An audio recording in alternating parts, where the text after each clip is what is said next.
Good morning from the office. I'm your host. Whoa, I better get the mic over here. I'm over there. I hope that didn't. Are we good there? Are we good? Just double checking, okay. All right, well, I had it over there. I wanted to double check. I'm your host, BKP. Good morning from the office. North Georgia's only live online morning show. We're here in LJ, Georgia. Still have that cough. I got to make sure I don't have that cough today. This afternoon, I'm doing a couple interviews. Where was I at? Oh, hello. Josh, let's tell them how they can contact the show. If you ever want to contact this show, 706-889-9700, chief@fetchernews.com, and there are all the social media ways you can follow us. Now, it's Tuesday, double checking. It's a pretty nice day out there, okay? Starting to get some high school baseball in now in North Georgia, where last week it was water polo they were playing. Right, there's the joke. Number 19. Number 19. You can't separate a man and his train. You can't separate a dictator and his train. You can't separate the boy from his train. Okay, Trump is arriving now on this massive Air Force One. Trump set to arrive in Vietnam for a second summit with North Korean leader Kim Jong-un. He arrived earlier via train. He is in Dong Dang. Wow. Dong Dang, Vietnam. There's something you want to keep saying, right? Headed to Hanoi. This train, the bullet train, 18 mile an hour, 2.5 days it took this guy to get there. I mean, he likes to travel by train. Let's not push on the guy, right? He likes his train trip. He likes to look at the countryside. He enjoys it. He likes to clickety-clack when he sleeps. Oh, I hear you can just sleep so well with that click, almost like rain. Anyhow, 2.5 days, but Little Rocket Man, Kim Jong-un is in Vietnam waiting President Donald Trump. President Donald Trump will be upstage. Let's go to 24, and then we're going to get into the major part of the discussion. Cohen's scheduled hearings today will be behind closed door for the Senate Intelligence Committee. Hands off. He could talk about anything he wants. They can ask any question they want, no matter what it is. Closed door, confidential. Wonder what will leak out of that Senate Intelligence Committee hearing today. Now, that being said, it's closed. Tomorrow and Thursday. Now, tonight, the president will enjoy a private. The media will go crazy, but it's a private, semi-private, with 1 or 2 advisors plus translator dinner. Basically a private dinner with Kim Jong-un tonight. We'll start things out, okay? So today's hearings will not, because they're not open to the public and they're not going to be reported on, will not overshadow tonight's dinner that the president will be having with Kim Jong-un, and the press will go crazy wanting to know what was said, what he promised. And they'll probably, before they're done, want to subpoena the interpreters to Congress to say, what did Trump say? Anyhow, but tomorrow, this is, I told you yesterday, this is 2 days in a row, 2.0 for BKP, I'm sorry. This is probably the most one of the most un-American things that I've ever seen done out of the national press. Now, there's 3 things they're making sure this week. Okay? Now, I support the media checking on the government. Stay with me. I support the media of keeping the government honest and transparent and going after things when necessary. The government,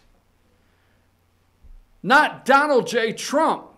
I do not support the media at any time placing themselves and the attempt to destroy the President of the United States along with this country over and above being patriotic and realizing the stories they are running this week are not necessary till the president gets home.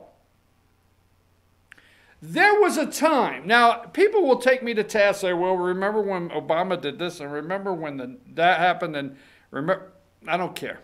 There was a time we put the brakes in this country on this kind of reporting when the president was on foreign soil.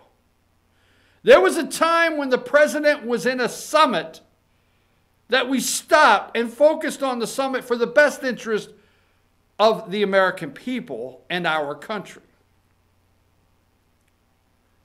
I do not mind if they scrutinize what comes out of the summit. I don't mind if they look at it.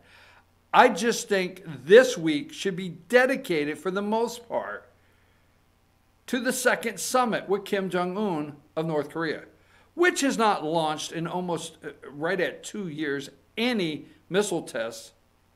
Okay?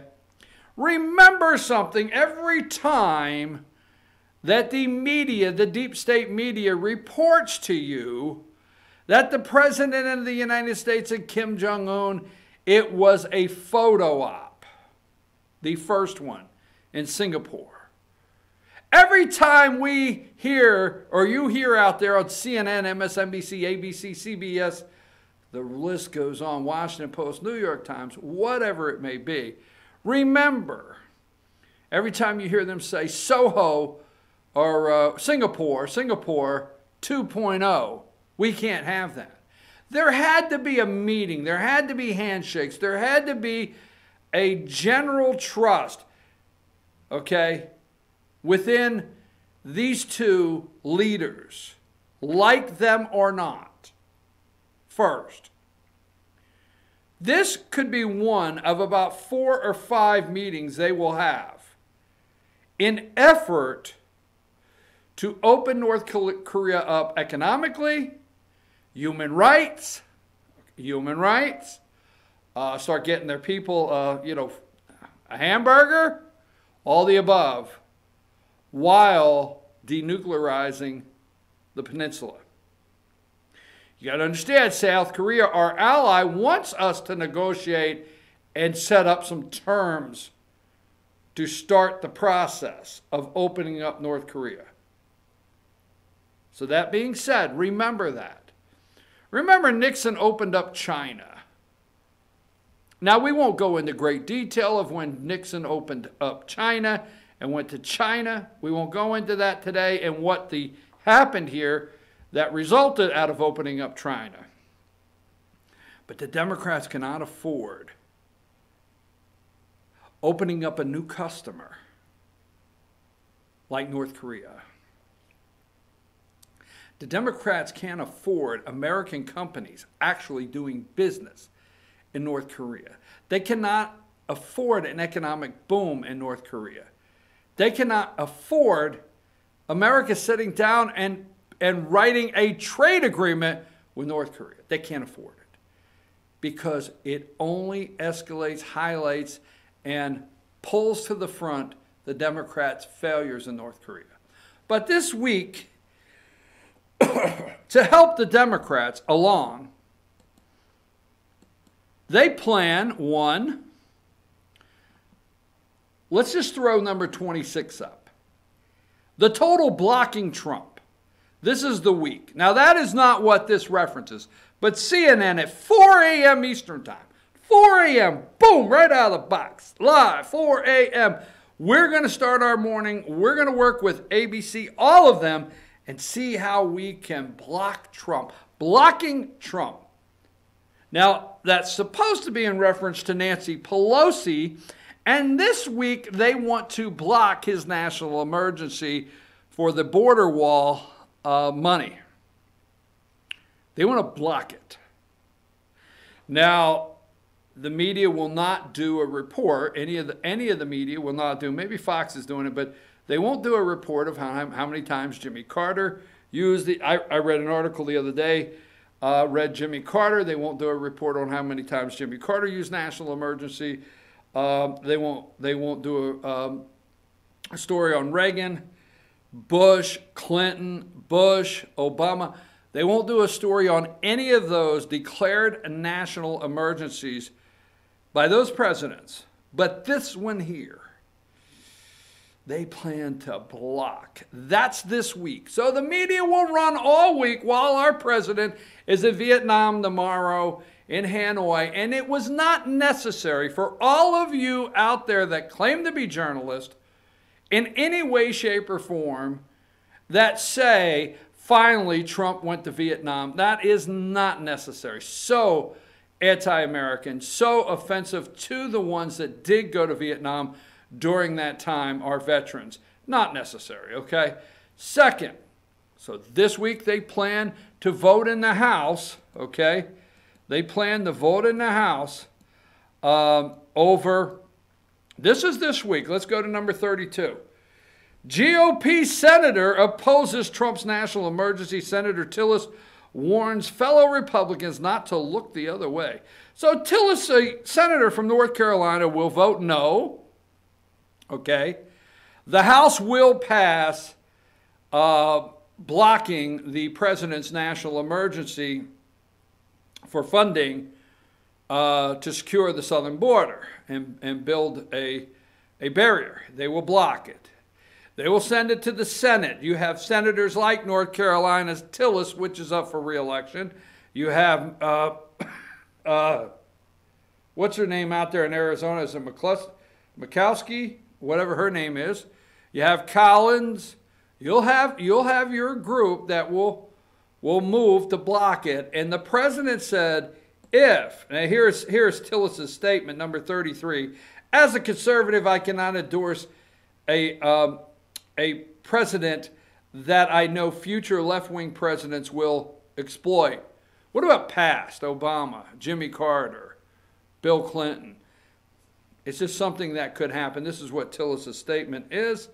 So this week, the attempt to block, and number 31, if it gets to the president's desk, Trump says he will veto congressional resolution. If it gets to his desk, he will veto it, and he's certain there's not enough votes to override it. 2/3 majority in the Senate or the House or whatever to override it. But that being said, that's this week. The media will run with blocking. Now, he's in Vietnam. They will run with that all week. Now, let's go to 29. The second story they are going to blister all week to try to push the president off the front page in Vietnam. That is doing something for the best interests of Hawaii, the mainland, China, actually, Indonesia, Japan, South Korea. Number 29, Rosenstein, transparency is not always appropriate. Rod Rosenstein, Deputy Attorney General. So they're all up in arms. This is 4:04 a.m. CNN. They're all up in arms. Rosenstein. Adam Schiff, this number 30. This is Adam Schiffless. This double standard won't cut it. For 2 years, I sounded the alarm about the DOJ's deviation from just that principle as it turned over hundreds of thousands of pages and closed our ongoing investigations. I warned the DOJ, you need to live by this precedent, and it will. Now, what Rosenstein is saying, if you do, and I brought this up yesterday, he is saying if you, okay, all right,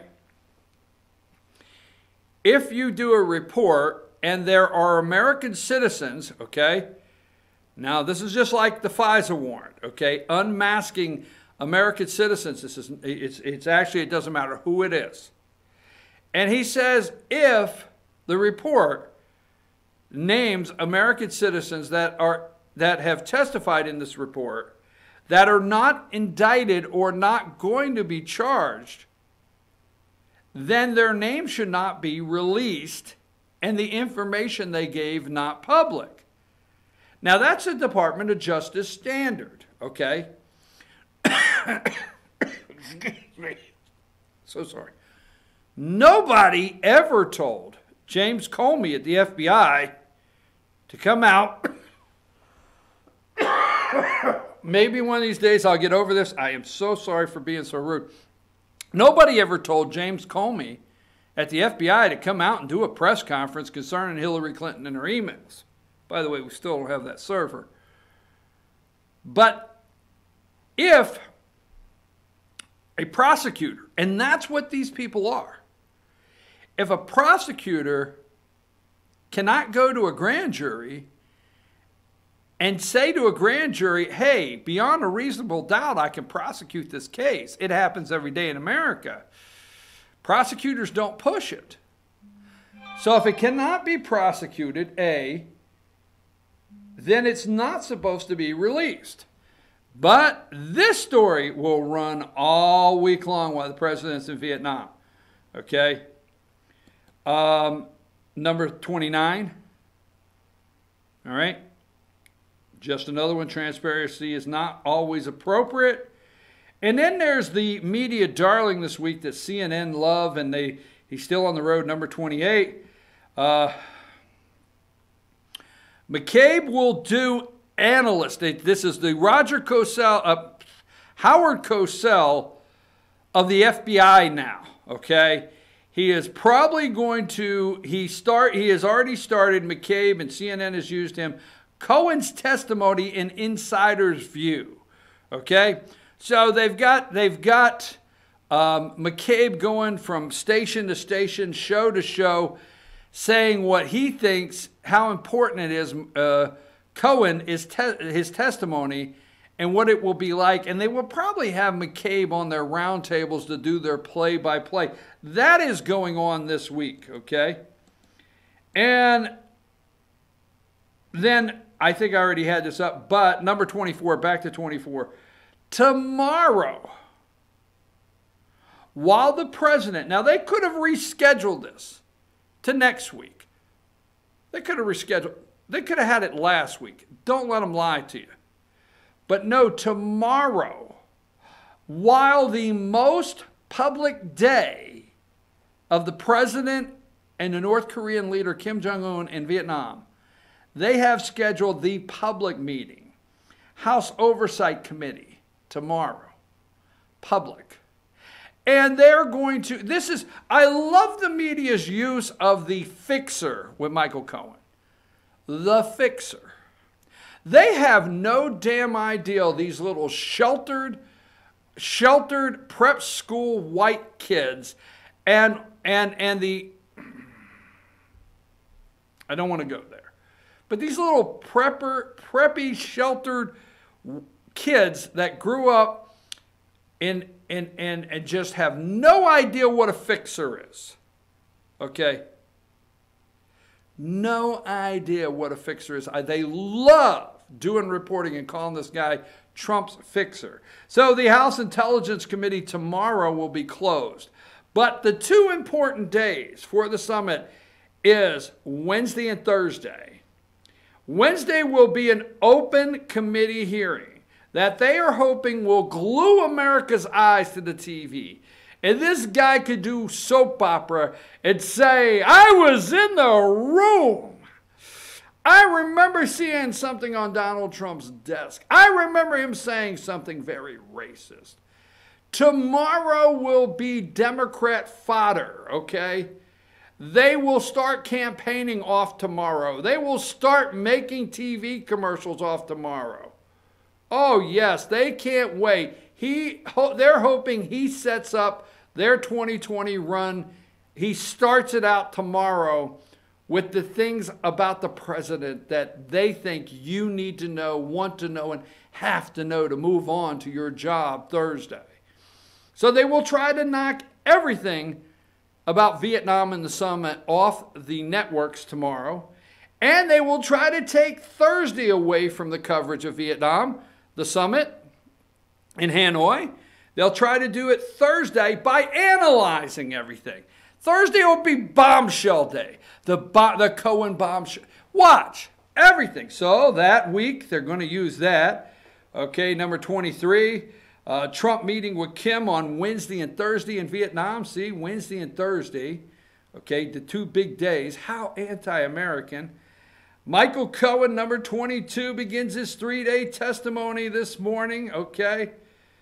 Now, the Washington Post, okay, trying to, we'll get more into that. The Washington Post, let's just go, all right, let me go here. Now,